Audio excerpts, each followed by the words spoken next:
Donc ça y est, voilà notre Xara enfin quasiment terminée par rapport au rendu qu'on voulait donner à cette voiture. Alors bien sûr elle n'est pas neuve, hein. C'était pas non plus l'objectif. Au niveau de la carrosserie, il y a encore des choses qui seraient à voir, hein, évidemment. Il y a des petites marques, il y a des petites bosses, surtout au niveau de l'arrière. On l'a récupéré comme on pouvait au mieux, mais ça se voit toujours un petit peu.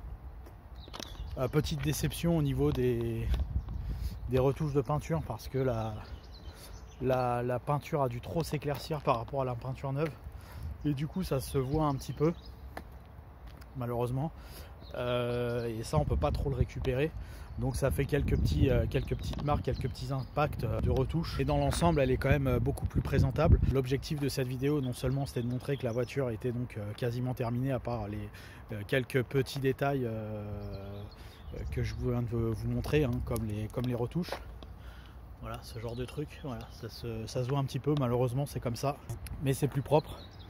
Ce qu'on avait sur cette voiture, c'était la deuxième partie de la révision mécanique. Donc là c'est le restant qui restait à faire. Donc pour rappel, la voiture couinait comme pas deux. Elle avait un problème de voyant moteur allumé, accompagné d'un manque de puissance. Et là, qu'est-ce qu'on va avoir dorénavant? On a une voiture qui démarre au quart, qui fait plus de bruit, c'est magique. Donc voilà, elle fait plus de bruit cette voiture. C'est nettement plus agréable et nettement plus normal. Donc la pièce en cause pour le bruit moteur assez affreux qu'elle faisait, donc c'est une poulie d'ampère. C'est une espèce de poulie avec un amortisseur de vibration, quoi, en gros. Et je sais pas si on va le voir, mais le caoutchouc était complètement fatigué. Donc ça c'est ce qui faisait le bruit de couinement de cette bagnole. Voilà, donc ça a été changé. La distrib aussi a été donc ça c'est l'ancienne courroie de distribution qu'il y avait sur la voiture.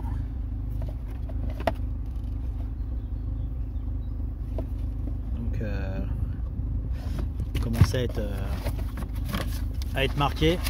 Les anciens galets également. Je sais pas s'il y a une date dessus. En tout cas sur la pompe à eau. Hop. On avait une petite date. Tac, je l'ai vu. Voilà, elle est là. Donc sur une pièce en métal, quand vous avez un petit cercle rond avec deux chiffres au milieu, ça c'est pour donner l'année de fabrication de la pièce. Ça peut donner une indication. Donc là en l'occurrence c'est écrit 07. Donc la pompe à eau a été fabriquée en 2007. Donc du coup ça c'est neuf, ça a été changé. La distrib, la courroie d'accessoires, la poulie d'ampère. Et ce qui posait problème aussi c'était ça. Donc ça c'est une sonde lambda. Là-dessus vous en avez deux, donc vous en avez une en amont et une en aval. En fait la voiture elle avait un problème surtout à froid et à bas régime. Elle n'avait pas de puissance. La voiture n'avait pas de puissance et elle avait un problème de raté à froid, elle calait, etc. Enfin c'était une catastrophe. Et à bas régime elle n'avançait pas du tout. Donc voilà. Et du coup cette sonde qui est avant le catalyseur, elle a une fonction principale. Cette fonction sert à réchauffer le catalyseur avant qu'il arrive à température. Et du coup ça posait problème puisque comme la sonde était non fonctionnelle, et du coup le catalyseur montait pas en température, donc il était à moitié bouché. Enfin ça lui faisait une illusion d'être à moitié bouché.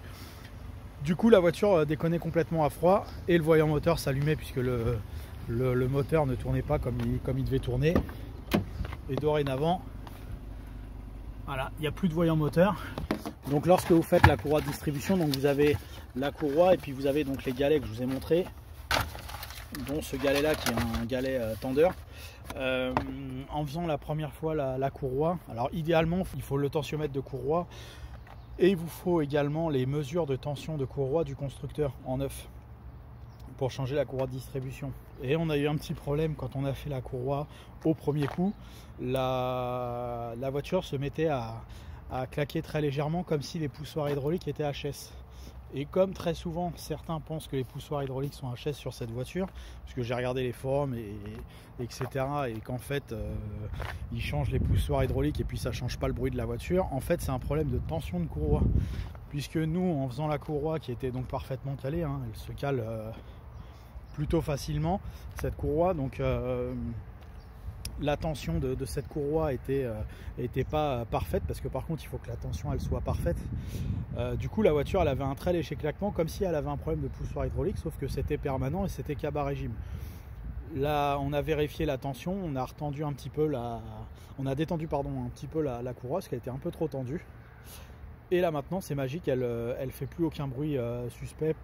Donc avant de changer vos poussoirs hydrauliques, changez ou contrôlez votre distribution si vous venez de le faire, puisque là en l'occurrence moi j'avais aucun bruit de poussoir. On change la courroie, il y a comme un bruit de poussoir, alors que c'était pas un bruit de poussoir, c'était un bruit de distribution. Donc n'hésitez pas à faire modifier, enfin à faire contrôler et éventuellement régler votre tension de courroie de distribution. Ça peut être ça qui en est la cause. Bien mettre puisque vous avez une sorte de témoin de placement de courroie sur le tendeur, mettez bien pile le tendeur une fois que la distribution est faite et que vous avez fait vos 10 tours. Il faut vraiment que le repère soit pile au bon endroit pour le tendeur de courroie. Vous avez une espèce de petite flèche, il faut vraiment que ce soit pile au bon endroit. Si c'est exactement en millimètre, normalement ça devrait pas claquer. Donc c'est le petit truc à savoir, puisque je sais qu'il y a beaucoup de gens avec ces moteurs là 306 S16 et Xara VTS qui ont eu ce souci de bruit de claquement faisant penser à un poussoir hydraulique, mais en fait c'était simplement la distribution. Alors la voiture marchait très bien, mais elle avait juste un tout petit clac-clac à peine perceptible. Faites vérifier ça et a priori vous allez être d'autant plus ravi de votre bruit moteur. Donc on va aller faire un petit tour avec quand même, hein, pour le plaisir, mais bon, on voit qu'elle a largement en tout point changé d'aspect. Donc là la révision mécanique complète a été faite, une bonne amélioration esthétique et puis quelques aménagements dans l'habitacle. Donc on va pouvoir enfin aller faire un petit tour avec cette Xara.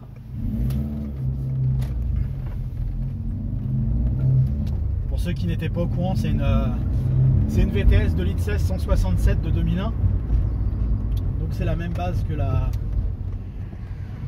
306 S16 boîte 6, donc la phase 2. L'intérêt c'est de faire une voiture totalement révisée, assez propre esthétiquement, sans faire une voiture neuve pour contenir le budget. Donc la première approche de cette voiture, c'est un comportement routier plutôt ferme, une tenue de route ferme également, loin de l'image habituelle de Citroën. Et des sièges fermes, des suspensions fermes, ils font très sport, un bruit plutôt agréable. On va le voir là, quand on va faire la reprise habituelle de la voiture. Le bruit fait qu'on demande la pression sur la voiture.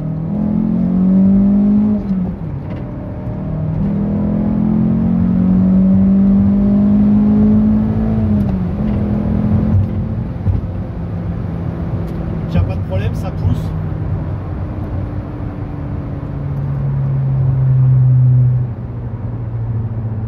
Je sais pas si le bruit va aussi bien rendre que ce que ça rend en vrai, mais c'est un vrai moteur comme Peugeot n'en fait plus aujourd'hui, avec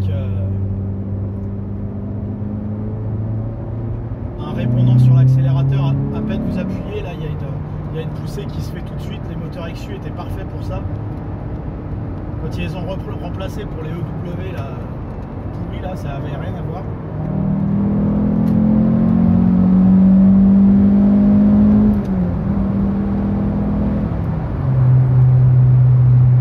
C'est vraiment super sympa à conduire une fois que la voiture elle est bien réglée et tout. Franchement, le châssis ne manque que ça. Alors c'est vrai que la performance pure de cette voiture elle est pas folle,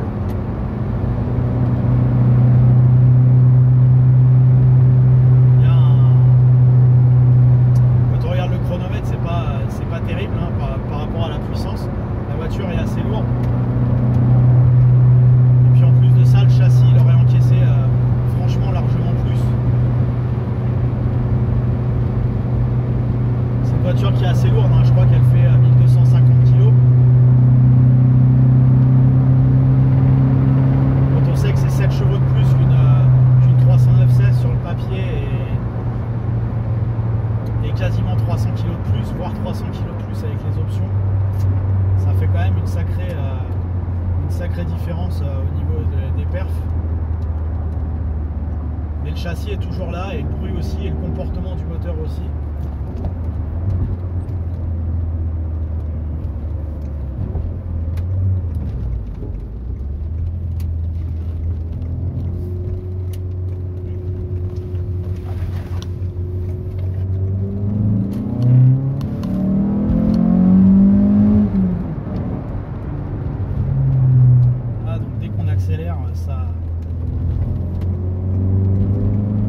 Ça pousse vraiment. Le freinage aussi est bon. Donc ça reste une sportive utilisable au quotidien sans aucune difficulté. Et puis l'avantage, hormis l'ensemble moteur-boîte et quelques petites différences esthétiques qui commencent à être dures à trouver, ça reste une Xara de base, donc avec je dirais un coût d'utilisation tout à fait serré. Au pire, elle consommera 10 litres au 100 cette voiture, peut-être 11 vraiment, si vraiment vous êtes sale tout le temps avec, mais sinon donc ça reste absolument utilisable. Puis c'est une voiture, je pense que c'est la sportive quasiment la plus discrète qui soit. Elle est vraiment passe-partout de ligne. Donc vous pouvez la garer au supermarché sans crainte de se la faire abîmer ou voler. Alors il y a toujours un peu ces petits hoquets d'injection à très très bas régime aux alentours de 1000 tours. Ça on peut pas y faire grand chose. C'est nettement amélioré par rapport aux 205 et 309 GTI. Mais ce moteur a toujours fait ça. Le maniement de la boîte est agréable. Non, franchement,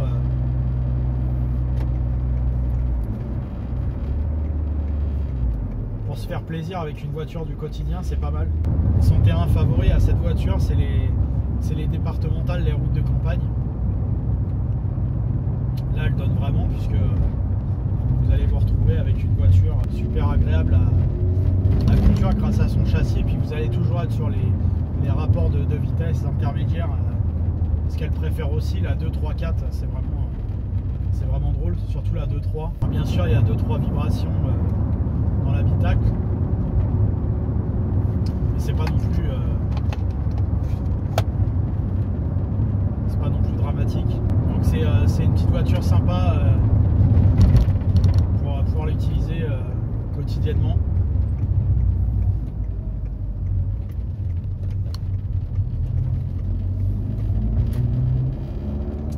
Voilà, merci à vous d'avoir suivi cette nouvelle vidéo et ce dernier épisode sur la rénovation de la Xara 167.